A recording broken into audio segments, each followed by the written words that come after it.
नमस्कार. आजच्या या खास आणि एकदम ऊर्जादायी विश्लेषणात तुमचं स्वागत आहे.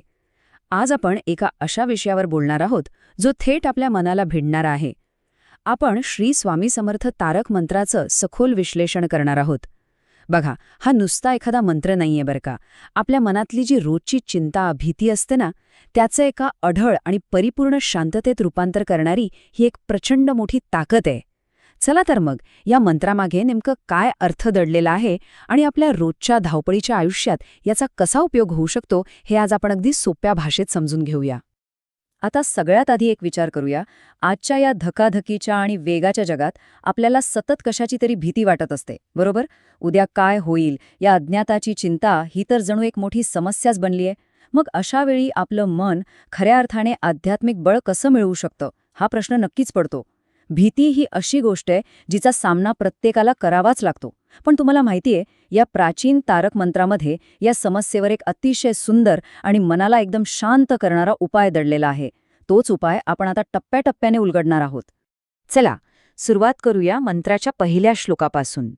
निशंक हो, निर्भय हो, मनारे प्रचंड स्वामीबळ पाठीशिरे, अतर्क्य अवधूत हे स्मरणगामी, अशक्य ही शक्य करतील स्वामी.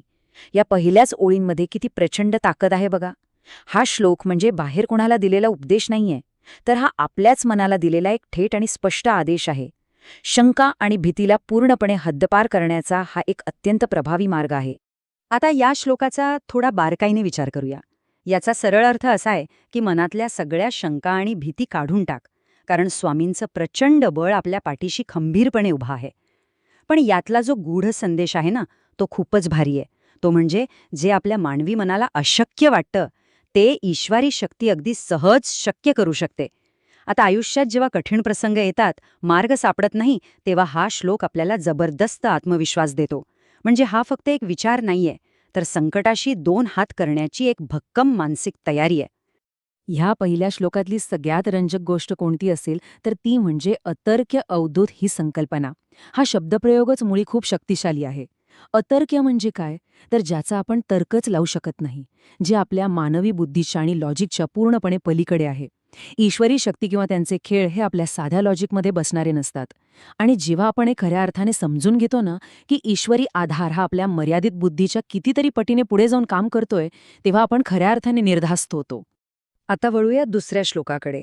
जिथे स्वामी पाय तिथे न्यून काय, स्वये भक्त प्रारब्ध घडवी ही माय, आज्ञेविन काळ ना नेई त्याला, परलोकीही न भीती तयाला.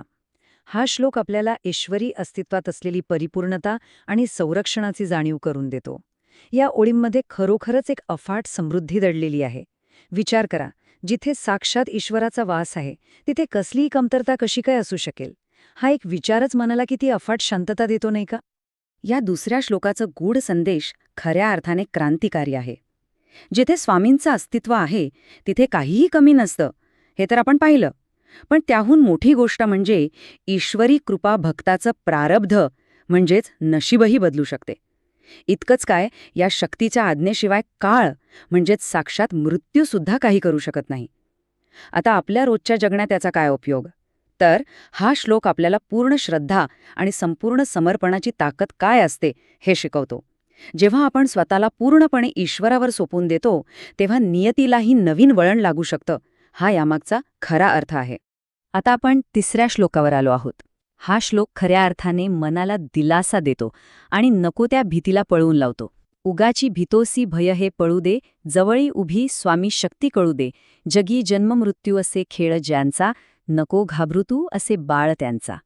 हे शब्द अक्षरशः आपल्याला जागे करतात. आपण अनेकदा विनाकारण घाबरत असतो, भविष्याची चिंता करत कुढत बसतो. त्या अनावश्यक भीतीतून बाहेर काढण्यासाठी हा श्लोक म्हणजे एक हुकमी उपाय आहे. थोडं सखोल पाहिलं तर हा श्लोक आपल्याला एक पूर्णपणे वेगळा दृष्टिकोन देतो. आपण विनाकारण का घाबरतोय, जेव्हा साक्षात ईश्वरी शक्ती आपल्या अगदीच जवळच उभी आहे. याचा अर्थ खूप खोल आहे बरं का. या संपूर्ण जगातला जन्म आणि मृत्यू हा ज्यांच्यासाठी फक्त एक खेळ आहे, आपण त्यांचीच मुले आहोत, मग आपण का घाबरावं. आजकाल जिथे अँझायटी किंवा चिंता ही इतकी मोठी समस्या झाली आहे, तिथे हा श्लोक खूप प्रभावी ठरतो. जन्म आणि मृत्यूसारख्या मोठ्या संकल्पनांना ईश्वराचा एक खेळ मांडलं की आपल्या रोजच्या छोट्या मोठ्या चिंतेचं ओझं एकदम हलकं होऊन जातं. आता हेच तत्व आणखी चांगल्या प्रकारे समजून घेण्यासाठी आपण दोन वेगवेगळ्या अवस्थांची तुलना करूया. एका बाजूला आहे विनाकारण भीती, तेच ते उगाची भीतोसी. यामुळे आपण काय करतो तर अज्ञात गोष्टींची सतत चिंता करून आपलं मन उगाचच थकावून टाकतो. आपली सगळी एनर्जी या नकारात्मकतेत वाया जाते. आणि दुसऱ्या बाजूला काय आहे खरी श्रद्धा, जिथे आपण ईश्वरी संरक्षणाची जाणीव ठेवतो आणि एका क्षणात मनाला परिपूर्ण शांतता मिळवून देतो. भीतीकडून श्रद्धेकडे जाणारा हा जो मानसिक प्रवास आहे ना, तो अतिशय मोलाचा आहे. हा खरोखरच एक प्रचंड मोठा गेम चेंजर बदल आहे. ह्याच श्रद्धेचा धागा पकडून आपण आता चौथ्या श्लोकाकडे वळूया. खरा होई जागा श्रद्धेसहित, कसा होशी त्या विण तू स्वामी भक्त, कितीदा दिला बोल त्यांनीच हात, नको डगमगू स्वामी देतील साथ. हा श्लोक आपल्याला काय सांगतो तर नुसतं रक्षण मिळावं अशी अपेक्षा ठेवणं पुरेसं नाही, तर आपली भक्ती किती अढळ आहे हेही तितकंच महत्त्वाचं आहे. फक्त संरक्षणाची वाट पाहत बसण्यापेक्षा आपल्या आत एक अतूट भक्ती कशी निर्माण करावी यावर हा श्लोक भर देतो. बघा, जर या श्लोकाचा आपण विचार केला तर एक गोष्ट स्पष्ट होते. भक्ती ही खऱ्या श्रद्धेशिवाय नेहमीच अपूर्ण असते. यातला गूढ संदेश असा आहे की ईश्वरी शक्ती आपल्याला सतत मदत करत असते. अनेकदा आपल्याला न पाहताही त्यांनी हात दिलेला असतो, फक्त ते आपल्या नेहमी लक्षात येत नाही. म्हणूनच परिस्थिती कशीही असली तरी आपण कधीही डगमगता कामा नये.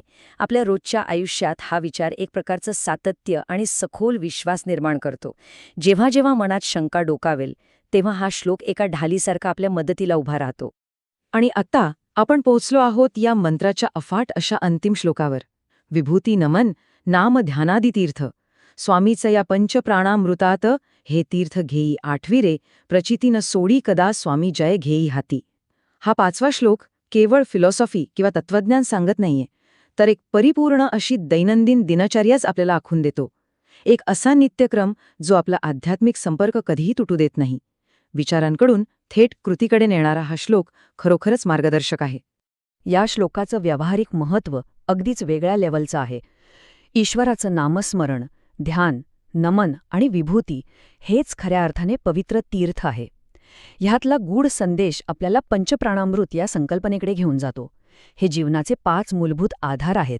या सगळ्याचा अर्थ काय तर हा श्लोक आपल्याला एका आदर्श डेली स्पिरिच्युअल रुटीनची म्हणजेच रोजच्या आध्यात्मिक नित्यक्रमाची एक परफेक्ट ब्लूप्रिंट देतो. नुसते चांगले विचार करून चालणार नाही, तर ते आचरणात आणणं हे जास्त महत्त्वाचं आहे हे यातून समजतं.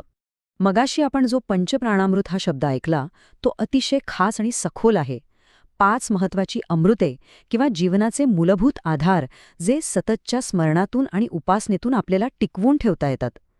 जेव्हा आपण ही 5 तत्वे आपल्या जीवनाचा भाग बनवतो ना, तेव्हा आपला पाया इतका भक्कम होतो की रोजच्या आयुष्यातली कोणतीही मोठी वादळं आली तरी ती आपली मानसिक शांतता हिरावून घेऊ शकत नाहीत. ही संकल्पना खरोखरच अतिशय सुंदर आणि जीवनाला आकार देणारी आहे.